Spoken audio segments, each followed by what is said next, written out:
The Blue Mountains are special for me because I'm kind of a track nerd. I love the Bigfoot footprint evidence, and more of that has come out of this area than anywhere else, period.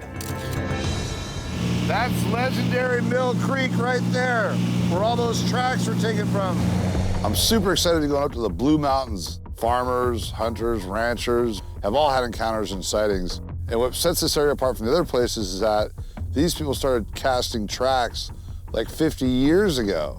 And it's where Dr. Jeff Meldrum cast that iconic line of tracks, which flipped him to being in our camp. And he's since been our leading academic involved in the Bigfoot mystery. And what a treat it is to go to that location where Dr. Meldrum found those casts.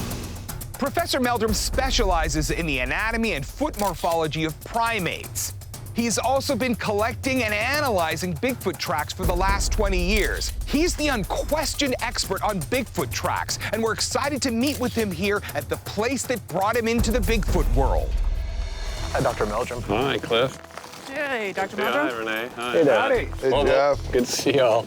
This is the location where you pulled those prints back in '96 then. That's right. I've wanted to see this location for as long as I've been reading about it. I know, it's kind of nostalgic for me to be back here. And how did you become involved with these tracks? My brother and I, we dropped in on Paul Freeman, and after examining the number of his casts, he remarked, well, you know a lot about footprints. Would you like to see some fresh tracks?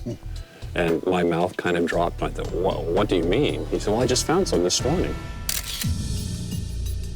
I was flabbergasted. Here was this long line, not a few tracks, but 35, 45 footprints in succession.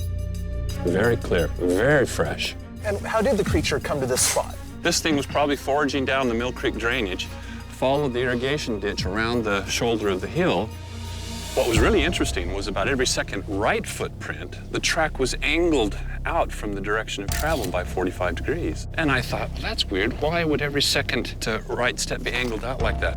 And I noticed that every time I looked back over my shoulder to see how the tracks appeared, that looking over my shoulder turned my foot out 45 degrees.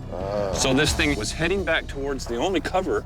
Every second step, it was looking over its shoulder, checking the progress. Doing a 352. That's right, exactly. But it's the imperfections that were so interesting to me. It was the half tracks, it was the slips, it was the toe drags, it was all these other features of the dynamics of the footprints that made them really so astounding. I could just barely match its walking length. What was the step length when it ran? About 42 to 52 inches when it was running. So step length wasn't out of human possibility, so that's not what ruled out hoax for you. What did rule out hoax then? They didn't bear the mark of a rigid prosthetic that was forcefully stamped into the soil, but they looked very dynamic in the way in which the foot interacted with the soil, had slide-ins of the heel and drag-outs of the toes. For this to have been faked could not have been accomplished with a single set of artificial feet. It would have required several different sets that were interchanged at just the right places, and that just gets way beyond the realm of credulity. But then you would have seen the tracks of the people helping to interchange them along Exactly. the side. Much more like it's just a natural, organic animal. Speaking as a fellow scientist, what makes you pull yourself over into saying you believe it's possible these animals are real? After a decade and a half of research, I'm convinced by the evidence, by the data, that there certainly is something out there, at the very least, that it justifies our pursuing the question and investigating further. I can really relate to Dr. Meldrum's perspective. The job of science is solving the mysteries of the universe. And when faced with compelling evidence, we're tasked with following that evidence to its scientific conclusion. I'm reminded of Carl Sagan's famous quote concerning the search for extraterrestrial life. The absence of evidence is not the evidence of absence. I might not be a believer, but I'm not ruling out the possibility. Well, I want to thank you for showing us where you actually saw the footprints in the ground for the first time. But I don't think we're done here yet. It makes a lot of sense, to me at least, that we stay out tonight and see if there's one lurking around in the lower foothills in this general area.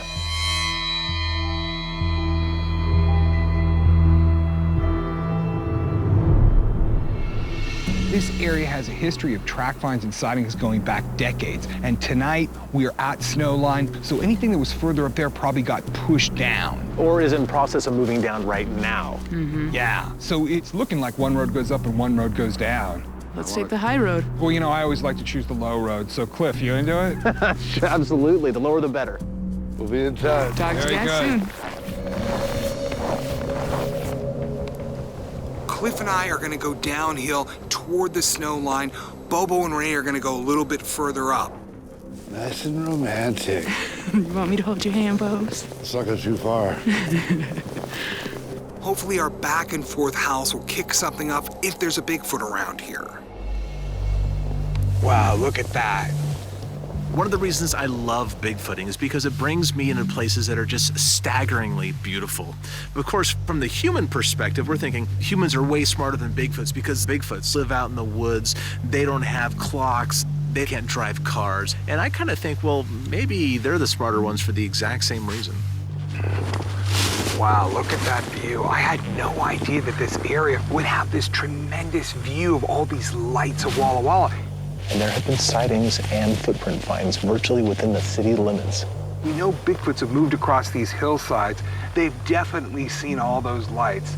You wonder what has gone through their mind. They look out there, they understand that all of those lights, that there's people all throughout there. I wonder, does it worry them? Does it scare them? Or are they cool with it? It scares me. I bet it scares them too. Bobo and Renee, do you copy? Yeah, we're just up here sermon a little bit. Okay, now we got to a spot where we can project that over some fields that don't have snow on them. I want to do one downhill. Roger that.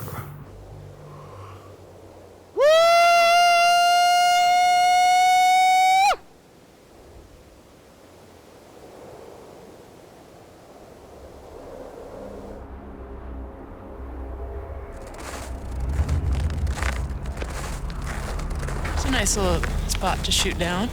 Do a call from here. Matt, you copying? Yeah, what's up? Renee's ready to do a call. We're in a good spot. 4.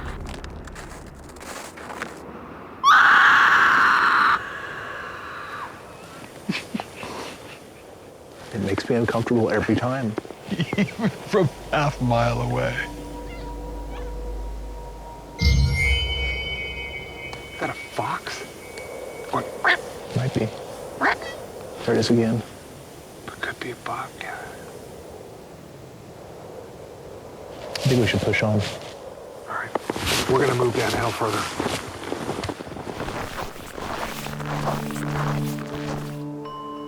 Do you smell it?